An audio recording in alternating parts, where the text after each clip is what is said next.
சீரியல்களின் full எபிசோடுகளை Sun டிவியில் ஒளிபரப்பான உடனே எக்ஸ்க்ளூசிவாக சன் நெக்ஸ்டில் மட்டும் ஃப்ரீயா பாருங்கள். அவர்லாம் எந்த ஊருக்கு போனாலுமே புத்திசாலித்தனமா அவர் பழச்சுப்பாரு. அவருக்கெல்லாம் எந்த ஆபத்துமே வராது. ஏய், நீ தானே உன் அண்ணன் சந்தோஷமா பொண்ணு கூட போய் வாழணும்னு சொன்ன. அதான் நடக்குதுன்னு நினைச்சுக்கோ. அதுக்குள்ள இப்பெல்லாம் பயந்துருந்தா என்ன அர்த்தம்? மச்சான சந்திக்கிற நேரம் வரும். அது வரைக்கும் நீ பொறுமையா தான் இருக்கணும். இப்படி ஒரு கனவு வந்ததுக்கு அப்புறம் என்னால எப்படி பொறுமையா இருக்க முடியும்? எப்பவுமே நான் கனவு கண்டு அப்படியே பழிச்சிரும். அதனாலதான் எனக்கு ரொம்ப பயமா இருக்கு. என் அண்ணனுக்கு ஏதாவது ஆபத்து வந்திருக்குமோன்னு என் மனசு கடந்து அடிச்சுக்குது. நான் என்ன பண்ணுவேன்? போனையும் சுவிட்ச் ஆஃப் பண்ணி வச்சுட்டாங்க. இப்ப எப்படி என் அண்ணன் கிட்ட நான் பேசுவேன்? அதை எங்கன்னு போய் தேடுவேன்? எனக்கு ஒண்ணுமே புரியல.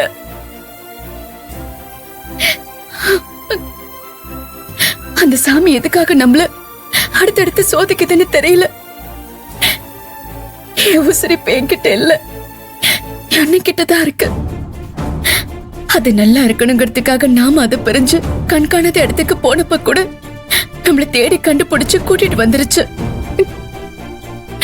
நம்ம விஷத்தை சாப்பிட்டு செத்துலான்னு முயற்சி பண்ணப்போ நம்மள ஹாஸ்பிட்டல்ல கொண்டு போய் சேர்த்து கடவுள்கிட்ட போராடி சாவுல இருந்து நம்மள மீட்டு திரும்ப இந்த உலகத்துல நடமாட வச்சது என் அண்ணன். எல்லாத்துக்கும் மேல அதோட சொத்து பத்தி எல்லாத்தையும் வித்து நாம இழந்த வீட்டையும் சொத்தையும் மீட்டு கொடுத்து நம்மள வாழ வச்சு அழகு பார்த்துச்சு.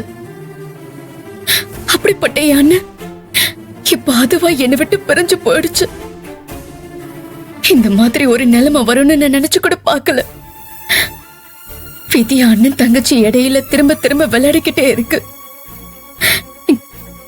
இப்பவும் சொல்றேன், அண்ணன் எங்க இருந்தாலும் நல்லா இருந்தா போதும்னு நினைக்கிறேன்.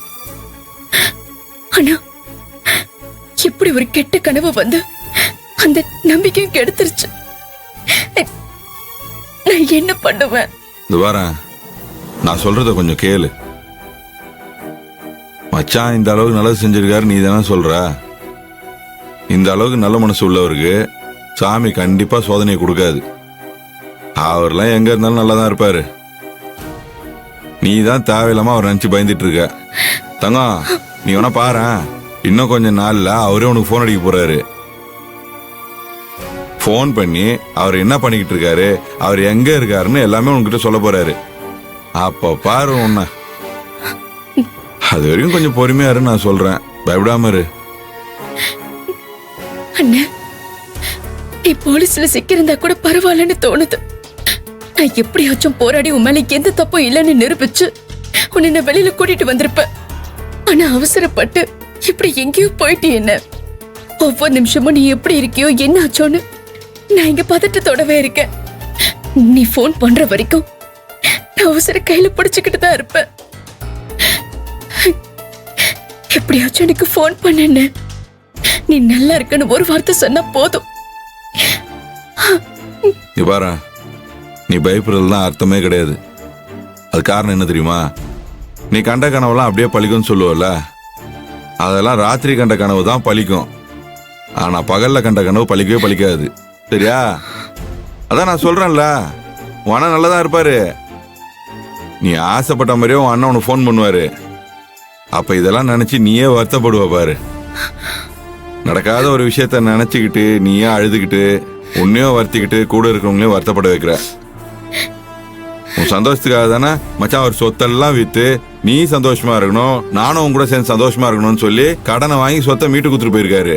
நீ இன்னமும் இதை நினைச்சு வருத்தப்பட்டுக்கிட்டு இருந்தனா அப்புறம் அவரோட நினைப்பெல்லாம் என்ன ஆகுறது? அவரோட எண்ணத்துக்காவது நீ சந்தோஷமா இருக்க வேணாமா? நீ எதுவுமே யோசிக்காத, தைரியமா இரு.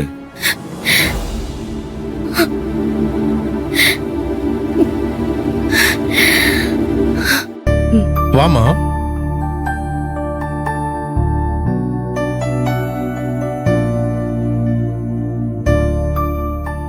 இதாம்மா அவுட் ஹவுஸ். இதுக்கு முன்னால வேலை செஞ்ச டிரைவர் இங்கே தான் தங்கியிருந்தான். அவன் வேலையை விட்டு நின்னதுக்கு அப்புறம் இந்த அவுட் ஹவுஸ் சும்மா தான் கிடக்குது.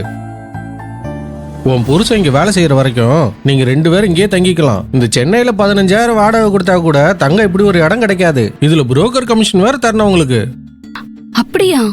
இங்க வேலைக்கு சேர்த்து விட்டதுக்கு நீங்க கமிஷன் கேட்டீங்க. இந்த ஊர்ல எல்லாமே கமிஷன் கொடுத்தாதான் கிடைக்கும் போலயே. என்னமா பண்றது, நான் செக்யூரிட்டி வேலைக்கும் கமிஷன் கொடுத்துதாமா வந்தேன். அப்படியா? அட கடவுளே, சரியா போச்சு. ஆனா இந்த அவுட் ஹவுஸுக்கு நான் புரோக்கர் கமிஷன் கேட்க மாட்டேமா. தைரியமா உள்ள போலாம், வா ம். வாமா. ம்.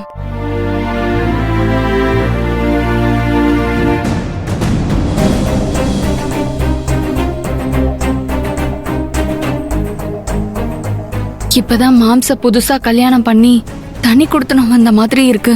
இந்த வீட்டுக்குள்ளதான் நானும் மாம்சம் குடும்பம் நடத்த போறோம். அதனால இதே என்னோட புகுந்த வீடா நினைச்சு வலது கால் எடுத்து வச்சு உள்ள போக போறேன்.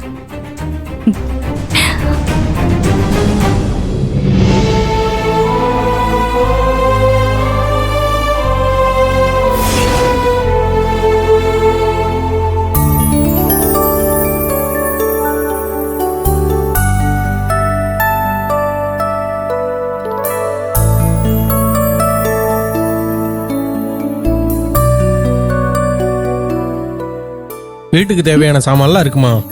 வேற ஏதாவது உதவி தேவைப்பட்டா என்ன கூப்பிடுமா, நான் வரேன். சரிண்ணா.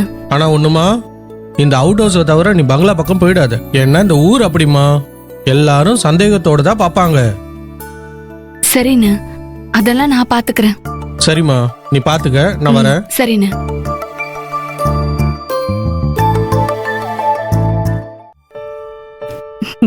இங்க எனக்குன்னு சொந்த பந்தம் யாரும் இல்ல, சொத்து சுகம் இல்ல. ஆனாலும் இங்க வந்தது எனக்கு ரொம்ப சந்தோஷமா இருக்கு. ஊரை விட்டு வந்ததுல எனக்கு துளி கூட வருத்தமே இல்ல. ஏன்னா என் மாம்ஸ் என் கூட இருக்காரு. அது மட்டும் இல்ல, அவர் மட்டும் என் கூட தனியா இருக்காரு.